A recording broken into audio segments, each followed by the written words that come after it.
You already know. Big Lou. Tapping back in. One more again. The Latin assassin himself. Baby, baby. So, I don't know if you guys can know what that is or who those people are in that thumbnail, but those are four legendary um, players from the the Negro leagues, and they just made it Major League Baseball, where they're going to go ahead and include all the statistics from the players from the Negro leagues. Some of them actually got to make it to Major League Baseball, and some didn't. And so, off top, I'm not aware of. I'm only aware of two of the guys in the picture personally since I was a kid. I always heard of Josh Gibson, and I knew always Satchel Paige since I was a kid. Um, but other players that played in the Negro Leagues was Jackie Robinson, Larry Doby, Monty Irvin, Jim Gilliam, Willie Mays, Minnie Minoso. There was a lot. I think there was over 3,000 players in the Negro Leagues, including many Latinos that were darker skinned. The way it was back in the day was uh, Latinos, depending on your skin shade of color, if it were my color, they would consider you white. If you were like Roberto Clemente, then you was considered black, and you had to follow those black, all them stupid ass, black only water fountains and black only bathrooms and all that stupid shit, right? All that hateful shit that I don't like. And so that's the way it went. And on the death certificates, I remember hearing about Puerto Rican people, my family members that were like my grandma's generation or even before that, her uncles and stuff like that. I remember hearing about like the death certificate. It would be white. It would say white. My grandma's family high blood. Well, I don't know how high, but I know that they favor in their features the Taino, the native people of Puerto Rico. Um, so let me give you a little background stories on some of this. As you guys know, or you might not know, I haven't did a baseball video in a long time. I've been mostly doing boxing and UFC. So I want to get back into doing some football, some baseball, some basketball. Um, Jackie Robinson broke in the major leagues in 1947. He was the first Afro American Negro. Back then they used the word Negro, uh, or uh, black, right? Some people, I mean, depending on what word you want to use. The first American League black player was Larry Doby. He played for the Cleveland Indians. This is all stuff that I was trained on as a kid. Well, my dad, my pops, and my brother, because my brother is 16 years older than me. So a lot of people should think he was my uncle because he should take me with him to play basketball and all that. And so, we were big on sports. So, we do a lot of, I know a lot of statistics and all that. Trivia. There you go. Okay, let me give you. So I want to get a little background.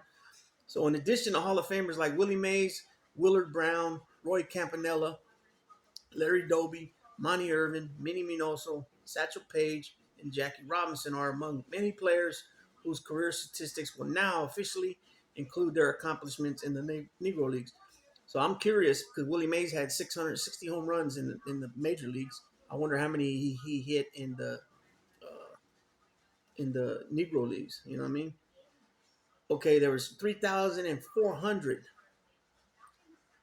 black and Latino players from 1920 to 1948. And this is what I was talking about. Also, this is before. Now they added to Major League Baseball added on what they were going to do. So in Major League Baseball in 2020 said it was correcting a long time oversight by elevating the status of the Negro Leagues, which consisted of 7 leagues and about 3,400 black and Latino players. Okay. This was the first I believe this was the first Dominican that played. Alejandro Pedro San. He was born in 1895. They don't know. They don't list what month, but he died January 12th, 1943. Was a Dominican professional baseball pitcher in the Negro Leagues in the 1920s. He was the first Dominican ball player to play in a recognized major league. A native of Montecristi, República Dominicana, San made his Negro League debut in 1926 with the Cuban Stars. Okay, Minnie Minoso, this guy, this forget about it. Minnie Minoso was around forever. He probably was 6 decades.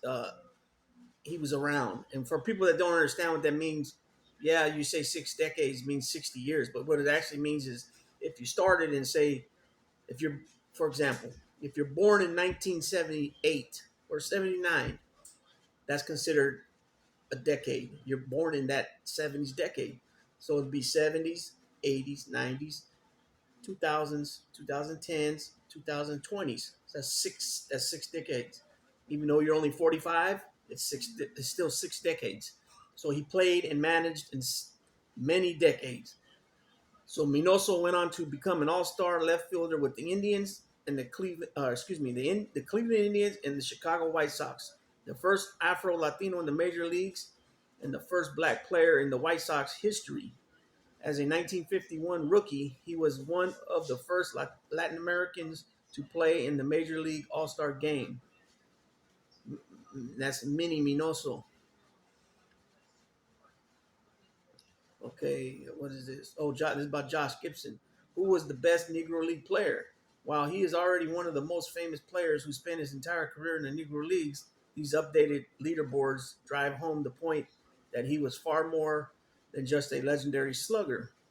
In case in point, Gibson with a 372 lifetime batting average, official stats, is now the all-time Major League batting champion. So he's now, since they're inserting the Negro League statistics stats, he's got a better lifetime average than Ty Cobb. Ty Cobb hit lifetime average, I think it was 367. So Josh Gibson beats him by 5. The first Rube Foster, he was the first viable black league. The first viable black league was formed in 1920 under the leadership of Rube Foster, the manager of the Chicago American Giants. Foster had been Negro baseball's best pitcher in the early years of the 20th century, and then its best known manager and promoter, Rube Foster. Uh, why did the Negro Leagues end? After integration, the quality of Negro League slowly deteriorated, and the Negro American League of 1951 is generally considered the last major league season. The last professional club, the Indianapolis Clowns, operated as a humorous sideshow rather than competitively from the mid 60s to the 80s. Interesting. So they were kind of like the Harlem Globetrotters of the base of baseball.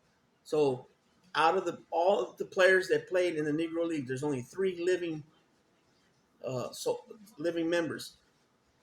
One, Willie Say Hey Mays, Willie the Kid. He's 93 years old. Bill Greason, he's 99. Ron Schoolboy Teasley is 97. Teasley was under the weather Wednesday and declined all media requests. But when he called his doctor, the physician, having heard the news, started asking about his Negro League career. Well, that's cool. Let's see. Oh, this is kind of interesting too. How much did Negro League players get paid per day? Life in the Negro Leagues was hard. A star might play in as many as 3 games a day and earn only 400 or 500 a month. That was a lot of playing, but I think back in those days, the 20s and 30s and 40s, 400 or 500 a month was a lot. I mean, I'm pretty sure. But after Jackie Robinson broke in the major league, clubs began to pick the Negro Leagues clean, meaning, Major League Baseball went over there and took a lot of their players. Uh, what was the greatest Negro League team of all time? The Homestead Grays, one of the Negro League's permanent clubs. The Homestead Grays won 9 straight league titles from 37 to 48. Hey, what are you doing? And 3 Negro World Series championships in that span. Let's see. I already talked. Okay, yeah, I said that one already.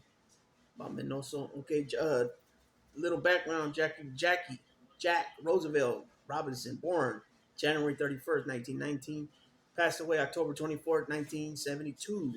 Was an American professional baseball player who became the first African American to play in the major leagues in the modern era. Robinson broke the color line when he started at first base for the Brooklyn Dodgers on April 15th, 1947. And everybody knows he wore number 42. So that's a little background about the Negro Leagues and some of the players. But as you can see on the thumbnail, Satchel Paige is third all time now. ERA. Josh Gibson is on base percentage and OBP, all that stuff. Very interesting. I think it's cool how the Major League Baseball, integrated the stats. Um, I mean, they were professional ball players at that time. That was their league. So, um, it's cool. Now, I think the NBA needs to take the ABA stats and put those together. And if that's the case, Dr. J's way up there in points. Um, I think Moses Malone played in ABA as well. I believe George Gervin, Artis Gilmore. A lot of guys played in the ABA. Bob McAdoo. Excuse me. So they need to take that. They need to do that too over there in the NBA because the ABA was a professional. They were professionals as well. Um, I don't know. I'm not sure about the AFL if they added statistics. I think they did because the AFL used to pay the NFL and Super Bowl. So I think that one's covered. But I don't believe the NBA has integrated the ABA stats. That would be interesting if they did that because there was a lot of bad ball players that came out of the ABA, and then they were there for a while, a few years before they made it on over to the NBA. So I would like to see that. Baseball was my favorite sport growing up as a kid, but then basketball took over at probably my teenage years. And I love playing basketball. In prison every day, basketball. I love it. You know what I'm saying? And I always I always trip people out because I'm not that tall. I'm only 5'2". I say 5'3", but I'm only 5'2". And always weighing 240 pounds, 280 pounds. They would always trip out. Get that? How's that little fat Puerto Rican? Get that mother. Well, actually, I'd be called Mexican sometimes, and I had to correct them. But it is what it is. I ain't tripping like what I'm saying. I am in Northern California, so simple, easy, honest mistake. You know what I'm saying? But not a mistake when I'm on the court. That's for sure. But I'm retired now. I'm beat up. You know what I'm saying? I wouldn't even try to play basketball. No way. It's hard for me. I'm not getting into it. But anyways, I'm gonna go ahead and let this one fly. It'd be interesting to hear what anybody got to say about this integration of the stats from the Negro Leagues into the Major League Baseball, and let me know, baby.